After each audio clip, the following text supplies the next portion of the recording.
Now this is the last part of your chapter 1 history, and this is the last page, 13 page. Few historians follow this periodization today. Periodization का मतलब समझते हैं कि उसका मतलब क्या होता है. The attempt to categorize something into named periods. इसका मतलब है कि हमने पीरियड को कैटेगराइज किया है अलग अलग सेक्शन में. तो थोड़े हिस्टोरियन ऐसे हैं जो ये पीरियोडाइजेशन को आज भी फॉलो करते हैं.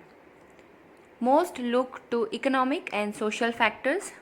मोस्ट ऑफ द हिस्टोरियंस जो है वो ज़्यादातर इकोनॉमिक और सोशल फैक्टर्स के सामने ज़्यादा देखते हैं to characterize the major elements of different moments of the past में जो अलग अलग मोमेंट्स हुए हैं उसमें मेजर एलिमेंट्स क्या थे उसको दिखाने के लिए वो इकोनॉमिक और सोशल फैक्टर्स को ज़्यादा कैरेक्टराइज करते हैं. The histories you read last year included a wide range of early societies. Last year जो हमने हिस्ट्री पढ़ा था उसमें एक अलग ही रेंज था अर्ली सोसाइटीज़ का, जिसमें क्या था, हंटर गैदरर्स थे, फिर अर्ली फार्मर्स भी थे, people living in towns and villages and early empires and kingdoms.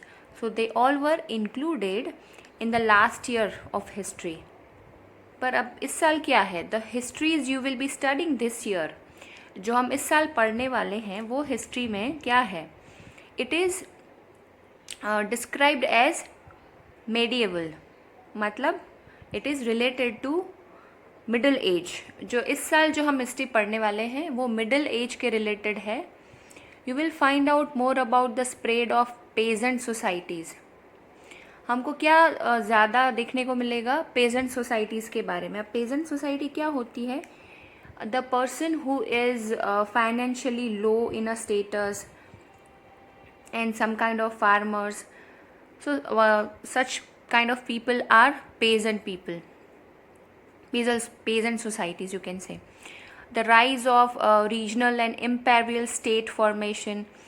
अब और आप क्या देखोगे इसमें, राइज देखोगे किसका, regional and imperial state formation.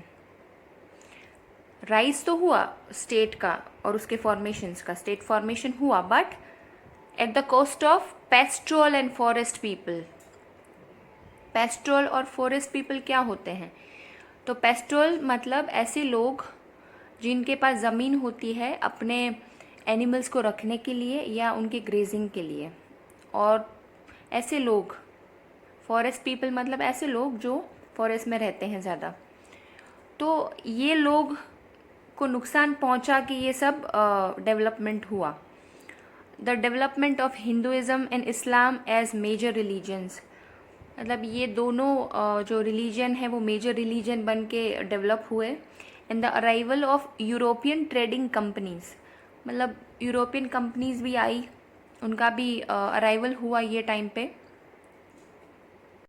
So students, now let us understand the second paragraph. These 1000 years of Indian history witnessed considerable change. 1000 years की India की हिस्ट्री में बहुत सारे कंसिडरेबल चेंज हुए. It is obvious that change is a part of life.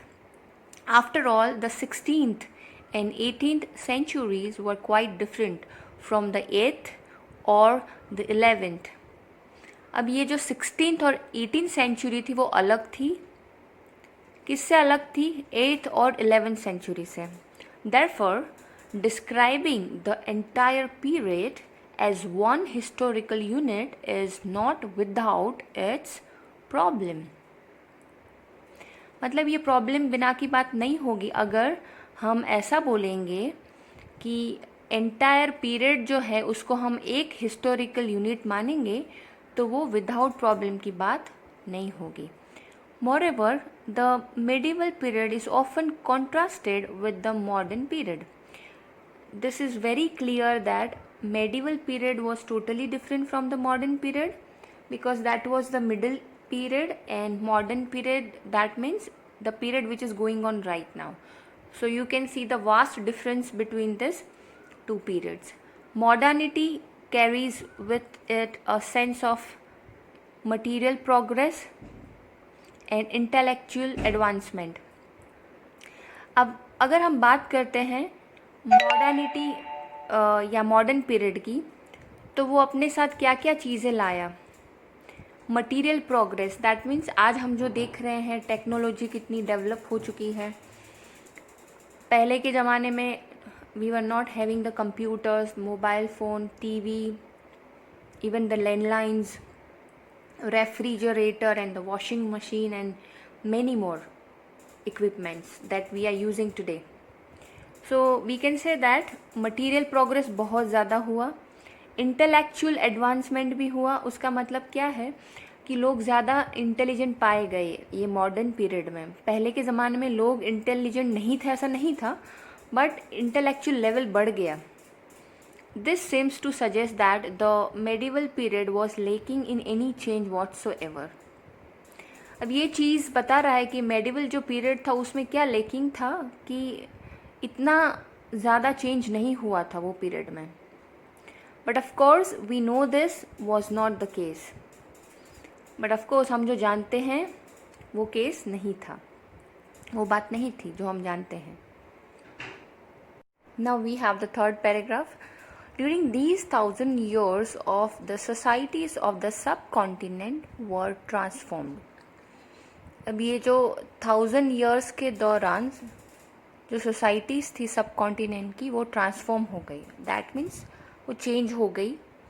And economics in several regions reached a level of prosperity. Economy जो थी बहुत सारे रीजन की वो बहुत एक हाई लेवल पे पहुंच गई प्रॉस्पेरिटी के. That attracted the interest of European trading companies. उसकी वजह से क्या हुआ कि यूरोपियन जो कंपनी थी ट्रेडिंग करने वाली वो अट्रैक्ट हुई, उनका इंटरेस्ट बढ़ गया. वाई?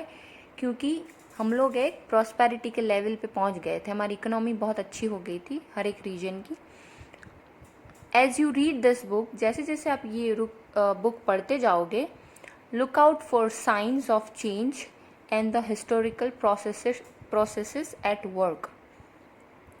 आप देखो कि कहाँ कहाँ चेंज आया और कौन सी हिस्टोरिकल प्रोसेसेस हुई. Also, whenever you can, compare what you read in this book with what you read last year. आपने लास्ट ईयर एसएस में क्या पढ़ा और आप इस साल क्या पढ़ रहे हो उसको कंपेयर करो. Look out for changes. Just find out the changes whatever you find and continuities wherever you can, and look at the world around you to see what else has changed or remained the same. और आप एक चीज़ को notice कर सकते हो, observe कर सकते हो कि आपके आसपास जो चीज़ें हैं वो पहले के टाइम से सिमिलर है या तो अलग है. तो ये सब चीज़ों को आपको ऑब्ज़र्व करना है. तो हमारा चैप्टर हिस्ट्री का यहाँ पे ख़त्म होता है. Till that time everyone take care. Bye bye.